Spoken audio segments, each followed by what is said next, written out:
Welcome to the morning update. I'm Erin Ramsey. The vaccine rollout is beginning across Australia today. 16 hubs have been set up to kick off the initial round of jabs, which will see frontline workers across the country vaccinated over the next 3 weeks. Prime Minister Scott Morrison, who received the vaccine yesterday, says it will reduce the need to close state borders. A successful rollout will only further reduce the risk. And when you reduce the risk, then obviously you do not need more blunt and extreme measures. Australia recorded no new community cases over the weekend.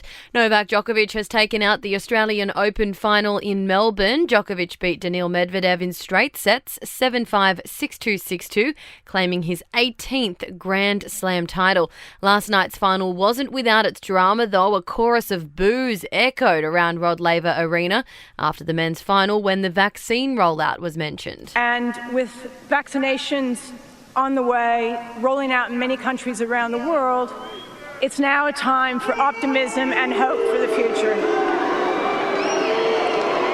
A third woman now claims she was sexually assaulted by the same Liberal Party advisor accused of raping a colleague at Parliament House in Canberra. The woman was a coalition volunteer during the 2016 election and has backed up her claims with a statutory declaration. She says the advisor took her back to his hotel room and assaulted her after a night of drinking with other volunteers.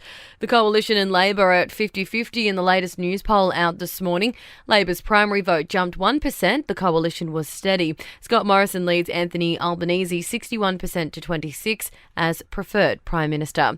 And the Senate begins debating Australia's proposed media bargaining laws today. If the legislation isn't passed this week, it may not become law until the middle of the year. It comes after Treasurer Josh Frydenberg held more talks with Facebook boss Mark Zuckerberg over the weekend after the ban on Australian news content. To sport, Australian Rugby League Commission Chairman Peter V'landys says his focus this year is lifting the standard of player behaviour in the NRL. V'landys invited New South Wales Police Commissioner Mick Fuller to join the commission, but the move has been blocked by the state government. In cricket, Australia plays New Zealand in Christchurch this afternoon. It's the first of 5 T20 matches.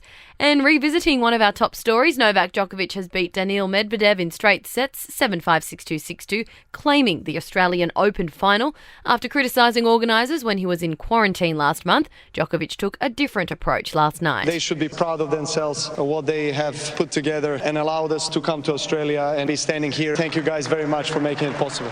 To entertainment news, apparently Kim Kardashian is far from ready to date following confirmation over the weekend that she is moving forward with a divorce from hubby Kanye. The reality star instead keen to focus on herself and her kids. Meanwhile, mum Kris Jenner is stepping into the beauty business. The Kardashians' matriarch has filed for the rights to a range of brand names, including Kris Jenner Beauty, Kris Jenner Skin, and Kris Jenner Skincare.